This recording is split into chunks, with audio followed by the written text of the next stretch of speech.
jeter une maille serrée, un granit, et c'est parti. Exhibile tendrement ces petites abeilles, toujours occupées, jamais en veille. C'est pas compliqué, on va y arriver avec mon menu. Un microchip. Bonjour à tous, j'espère que vous allez bien. On se retrouve aujourd'hui, comme vous pouvez le voir, pour un tuto tellement simple. On va faire quoi? On va faire des rectangles.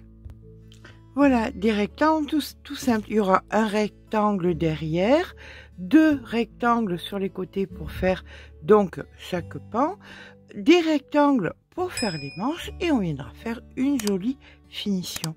Vous voyez, en plus c'est des V, c'est hyper rapide. Alors, comment on va calculer tout ça? Vous allez prendre la circonférence la plus large de votre corps, que ce soit les épaules, la poitrine, le ventre ou les hanches, si vous voulez que ce soit un petit peu plus long. Et vous allez donc diviser par 2. Disons que vous fassiez 114, vous divisez par 2, nous avons donc normalement 57. 57, ça va vous coller au corps, on veut pas, c'est une veste, on la veut un petit peu loose, donc on va rajouter entre 5 et 8 cm pour l'arrière. On est toujours pareil, donc on est à 114, divisé par 2, 57, plus disons 5 à 8 cm, on va mettre 5 cm de plus, donc 57 plus 5 est égal à 62. Donc, on va faire un pan de 62 cm pour l'arrière. Pour l'avant, on compte 62 moins 10, parce qu'on va garder 10 cm au milieu qu'on ne va pas travailler. Donc, 52. Et ces 52, on va les diviser par 2 parce qu'on va faire une partie d'un côté, une partie de l'autre. Donc, 26 et c'est parfait. Ça, bien évidemment, vous l'adaptez à vous, votre morphologie. Ok? Ensuite, vous allez prendre une veste qui vous va bien, celle sur laquelle vous êtes le plus à l'aise, la plus vieille, la plus douillette, la plus cocooning, et vous allez mesurer de l'épaule à sous le bras. Et là, vous saurez quel est le nombre de centimètres pour la chaînette que vous allez devoir faire. D'accord? Toutes ces pièces en se disant que nous devrons toujours faire partant d'ici en bas ou de derrière ou de la manche. Là, j'ai fait une manche déjà pour vous montrer sur un multiple de 3 plus 1 plus 2. C'est tout. D'accord? Eh bien, écoutez, c'est parti. J'ai choisi un mélange de Shetland et de mélange wool de la boutique Laine du Monde. Le lien sera en barre d'information parce que je trouvais que le résultat était intéressant. J'aimais bien ce contraste-là. On va faire une petite chaînette de départ pour pouvoir bien ancrer les V dedans. Et puis, c'est tout. Allez, moi, je commence donc pour ma chair Imogène avec un crochet en 5,5 avec la partie foncée et je vais donc partir sur une chaînette de 71 mailles, donc 69 qui est un multiple de 3 bien sûr, plus 2, donc 71. C'est parti. 1, 2, 3, je vous rejoins quand c'est fait. Mes 71 de fait, j'en fais une supplémentaire et là maintenant, je viens faire donc un rang de mailles serrées. Alors que ce soit pour n'importe quelle pièce, les petites pièces qu'on fera à l'avant ou les manches, on fait toujours un petit rang de mailles serrées pour pouvoir installer les V, pour qu'ils soient bien au chaud, bien douillés et que ce soit bien joli. Allez, 71 pour ma part, 71 mailles serrées. Et bien voilà, nos mailles serrées de fait. Je viens faire 2 mailles en l'air. Je tourne le travail. Je viens faire une bride ici dans la première. Ça sera bien épais pour pouvoir bien la joindre avec les autres pièces. Et là, je viens passer une maille et je viens faire mon premier V. Donc, bride, maille en l'air et bride. Dans la même maille. Je passe 2 mailles, 1, 2. Dans la troisième, je recommence. Bride,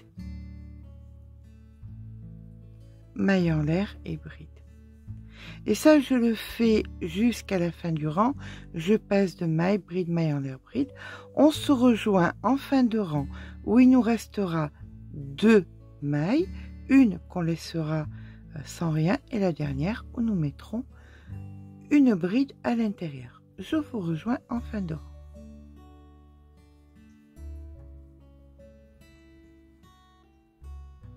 Et bien voilà, nous arrivons en fin de rang. 1, 2 ici, je fais mon dernier V.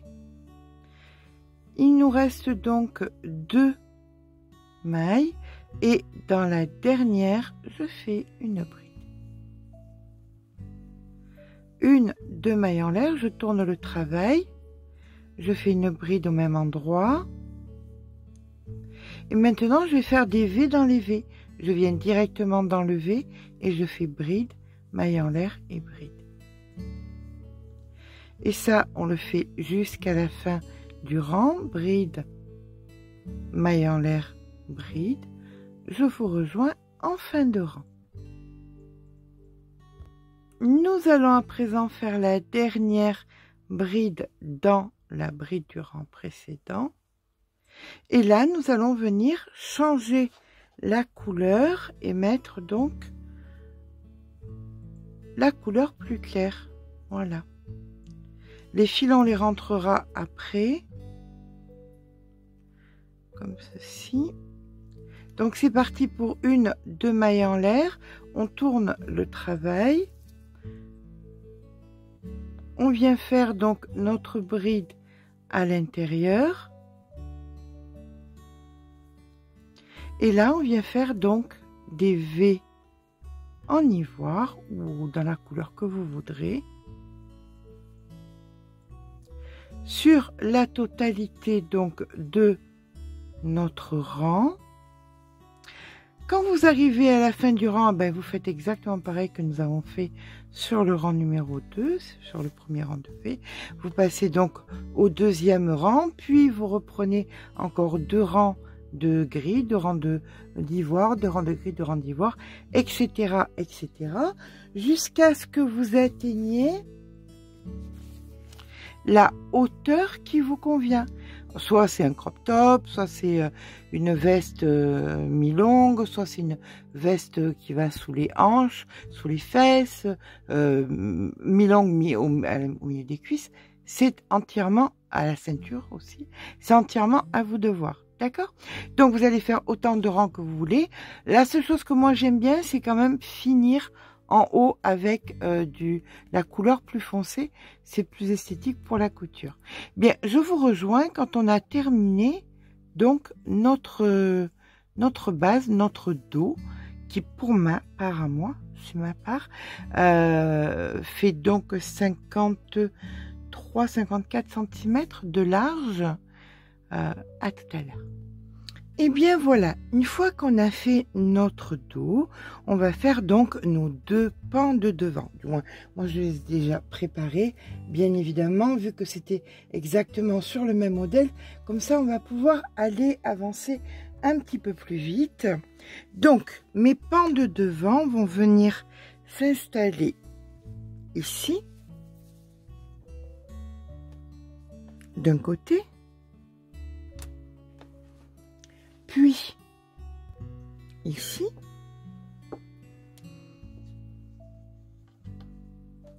voilà. Donc, nous avons, alors c'est vrai que comme ici rayure sur rayure, on voit pas bien, mais c'est pas grave. Donc, on a le pan arrière et les 2 pans de devant. On va devoir venir prendre donc un vêtement qui nous va bien, mesurer ce dont on a besoin de l'épaule à dessous le bras. Vous allez encore une fois faire d'autres pans donc de cette mesure là, comme ceci. Toujours sous forme de rectangle, hein. Ce sont des rectangles donc qui mesurent de là à là la distance dont on a besoin et de là à là la distance qui va sous le bras de là à là. D'accord? Donc vous faites 2 pans supplémentaires pour les bras et maintenant qu'on a tout, on va venir joindre toutes ces pièces et ensuite on va faire les contours. D'accord? Je les ai fait en amont, ça ne servait à rien de vous remontrer quelque chose qu'on avait déjà vu. Donc là maintenant, ça c'est le niveau des épaules, comme on le sait bien par le sens des V. Vous allez venir placer donc les V sur les V et voici que nous avons la visite de monsieur l'inspecteur en chef. Ça va loulou? Et avec une aiguille et un morceau de fil, on va venir joindre donc. Alors vous allez prendre, alors vous allez bien évidemment vous mettre bien dans l'angle, vous allez faire un nœud, vous laissez assez de fil pour pouvoir le rentrer bien sûr, hop, voilà. Et là, vous allez prendre le brin intérieur d'un côté, puis le brin intérieur de l'autre, et vous allez joindre comme ça sur toute la longueur. Voilà. Vous faites bien attention d'être bien les V dans les V pour que ce soit joli, puis vous ferez exactement pareil de l'autre côté. D'accord? Quand c'est fait, on se rejoint. Donc voilà, une fois qu'on a mis les épaules, ça c'est, on le laisse toujours à l'envers pour l'instant, puisque là on va venir mettre la manche. Donc comme à la base la manche c'est un rectangle, on va devoir venir joindre ici toute cette partie. Donc vous prenez la couleur qui vous convient le mieux, hein, ou ivoire ou gris, et vous allez donc joindre d'une pointe. Là vous venez vous ancrer, vous faites votre nœud et donc vous allez venir joindre dessous. Là on est à l'envers, il faudra retourner la manche pour la mettre à l'endroit, mais comme on est en train de travailler à l'envers, ce n'est pas très problématique. Et bien évidemment tout ce qu'on fait d'un côté on le fera de l'autre. D'accord? Bon, ben écoutez, je joins le dessous de la manche et je vous rejoins. Alors là, par contre, une fois qu'on a cousu, on est toujours sur l'envers, d'accord? Donc, une fois qu'on a cousu le dessous de bras, vu que là, moi, par exemple, je termine par de l'ivoire, je vais prendre de l'ivoire, je viens me placer donc sous le bras, hop, alors, je positionne bien en haut, comme ceci, là, donc je viens me mettre sous le bras et je viens donc repérer, ce sera ici, et de l'autre côté je ferai en sorte que ce soit pareil, de me retrouver au même endroit. Donc là il y a une grosse patate qui lâche pas l'affaire. Oui mon amour, je sais. Donc là vous joignez sous le bras et maintenant vous allez venir faire donc joindre, on est à l'envers, j'insiste fortement là-dessus. Vous allez joindre d'un côté et de l'autre, donc tout autour. Et une fois que vous aurez fini donc le tout autour, donc la manche, alors donc cette partie-ci de ce côté, bien évidemment, l'autre partie de l'autre côté, bien évidemment. Si vous voulez, vous pouvez mettre un petit marqueur pour pouvoir bien... Voilà, donc là, on est sur l'épaule. Comme ça, si ça peut vous aider. Et une fois que vous aurez fait le tour, chaque partie, voilà, vous prenez comme ça et vous faites chaque partie, vous viendrez faire le bas de l'ouvrage. Vous voyez, j'ai mis des petites pinces couleur par couleur, donc ensuite je viendrai faire le bas de l'ouvrage. Je ferai bien évidemment la même chose de l'autre côté. Je vous retrouve tout à l'heure quand j'aurai fini, donc de mettre la manche et de coudre sous le bras les 2 manches. Voilà, avec grosse patate en maître d'œuvre. À tout à l'heure. Et bien voilà, maintenant que les manches sont jointes, que les côtés sont faits, que sous les bras c'est joint aussi, on va venir ici. Alors, le raccord est tellement raccord qu'on ne voit pas qu'il y a les pans avant. Donc, il y a les pans, effectivement. Vous pouvez, si vous considérez que les manches sont trop larges, venir vous positionner dessous, ici, dans une maille avec un crochet un petit peu plus petit, et venir faire des rangs, donc, ou de demi-bride, ou de ce que vous voulez, ce qui vous arrange. Donc vous voyez par rapport avec votre bras, s'il reste pas beaucoup d'espace, s'il reste très peu, vous pouvez faire donc de la maille serrée, de la demi-bride, ou alors un point écrevisse, pour resserrer un petit peu les manches si vous le désirez. Si maintenant vous voulez avoir des manches un petit peu larges, comme ça, bien écoutez, on peut... Alors, je vais vous montrer un point qui va vous permettre de resserrer un tout petit peu. Voilà, on va venir s'ancrer.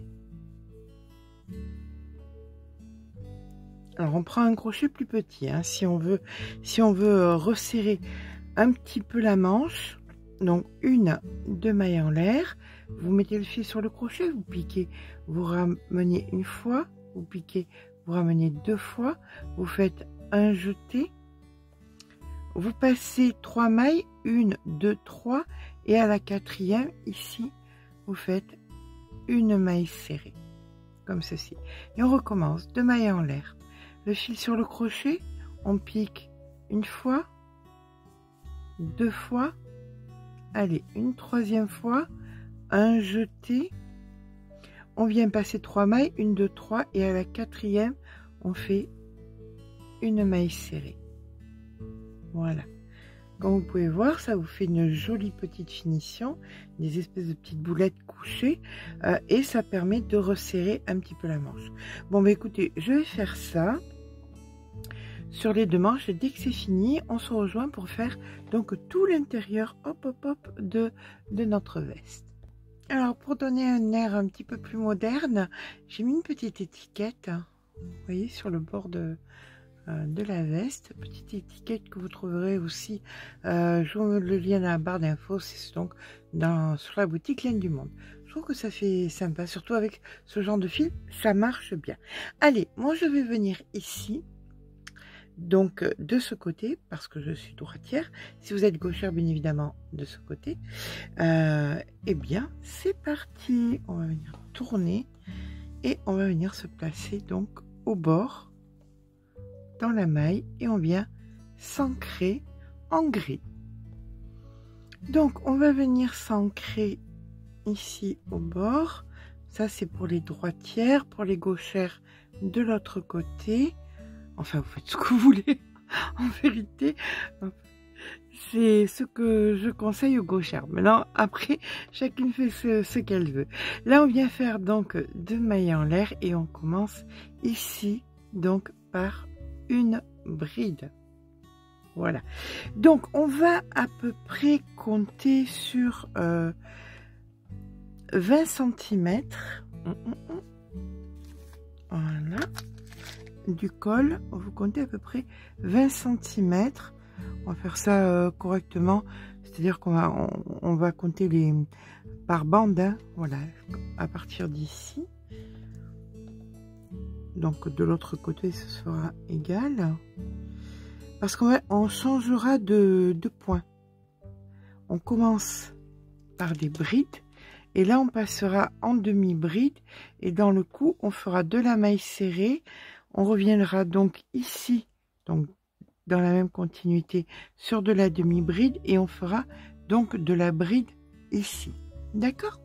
Allez, ben écoutez, c'est parti. Je vais venir maintenant faire donc 2 brides ici.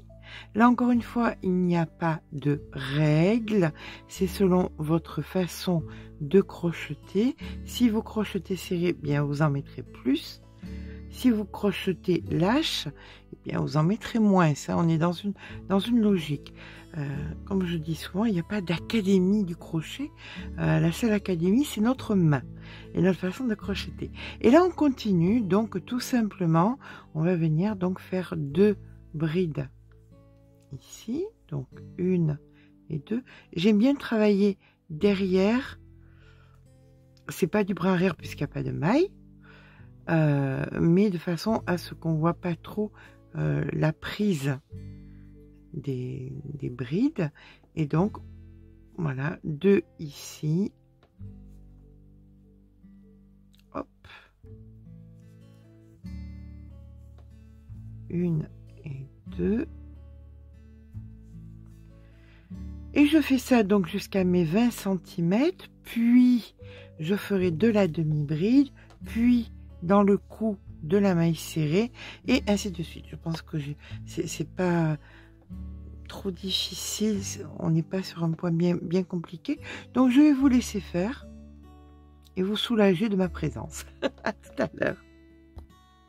Donc une fois que nous arrivons à la fin donc du tour, hop, comme ça, on va venir faire 2 mailles en l'air, on tourne le travail.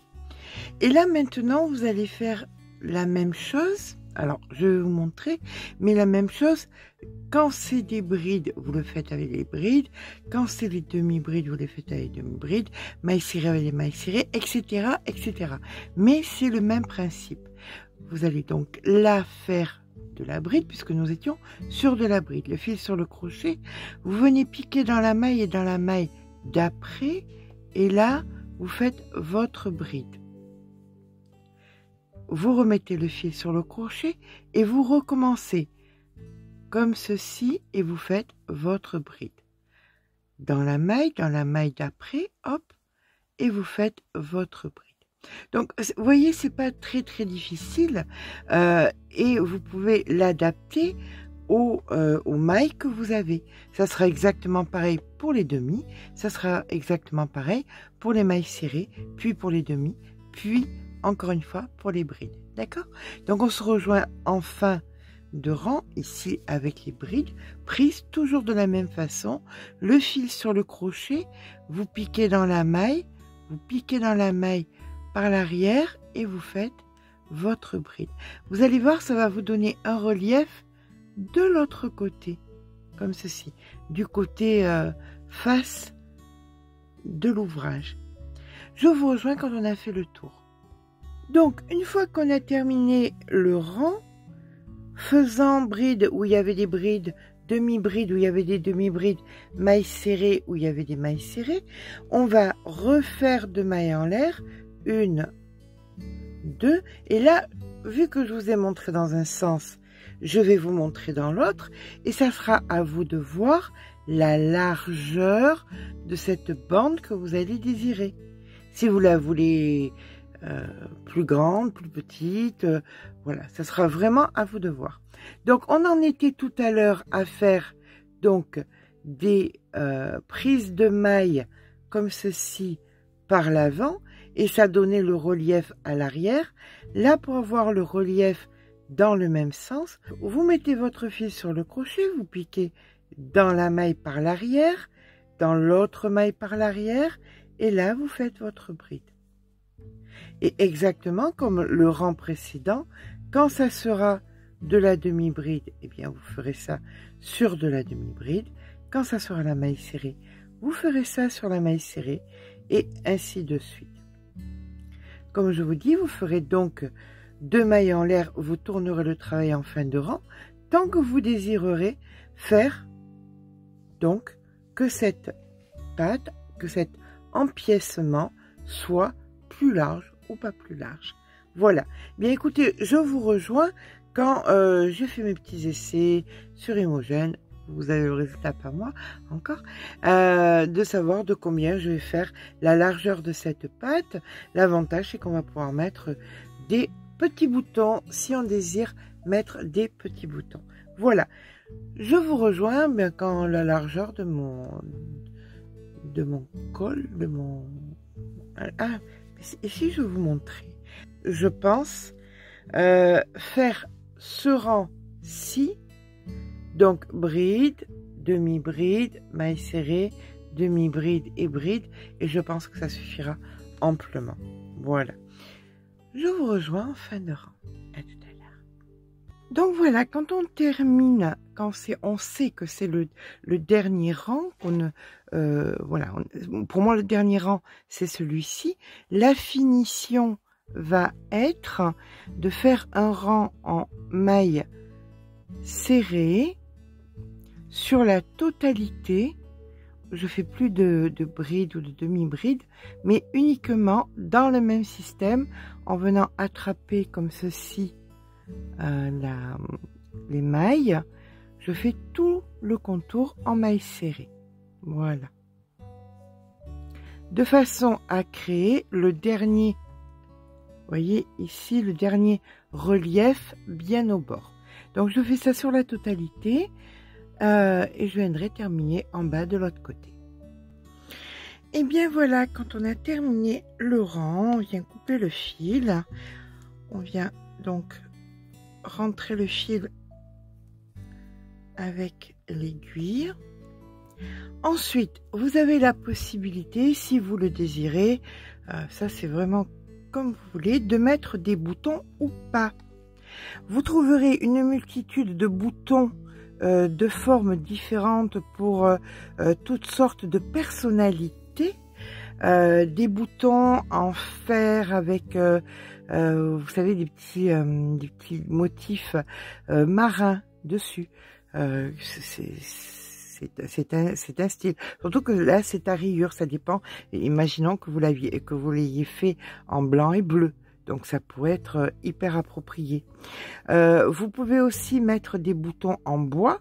Il y a deux sortes de boutons auxquels je pense. Ça, c'est des choses que vous allez trouver donc toujours pareil sur la boutique Laine du Monde. Vous avez ce genre de boutons, c'est ce que j'adore. J'aime vraiment bien. Vous savez, les gros boutons coco, là, gros. Qu'on soit d'accord, c'est du 3 cm. Voilà, ça peut être sympa. Autrement, vous avez plus petits. Ceux-là, ils sont vraiment trop choux. J'aime vraiment ces boutons. Et là, par contre, on n'en met plus 3, mais on en met plutôt 4. Voilà, on en met un tout petit peu plus. Dans tous les cas, ça passe hein, de l'autre côté dans le... Voilà, donc ça donne vraiment le style, des styles différents. C'est simplement à vous de voir. Pour ma part, ça sera sans bouton. Ça sera la hache posée comme ça sur un pull. Mais il y a là autant de possibilités qu'il y a de personnalités. Voilà, j'espère que ce petit pas à pas vous aura plu. Cette veste, j'aime beaucoup, je l'aime vraiment énormément. Surtout avec la petite étiquette, ça fait un petit peu boutique comme ça. Elle monte tellement vite. Donc même si dans les 5 jours avant le dernier délai d'un cadeau à faire, vous avez du temps, eh bien écoutez, comme vous pouvez voir, le point est assez gros tout en étant chaud. Si ça vous a plu, si la vidéo vous a plu, n'hésitez pas à mettre un petit pouce en l'air, ça fait toujours plaisir. N'hésitez pas à vous abonner. Sur ce, je vous fais de gros bisous, je vous dis à très vite pour un nouveau tuto.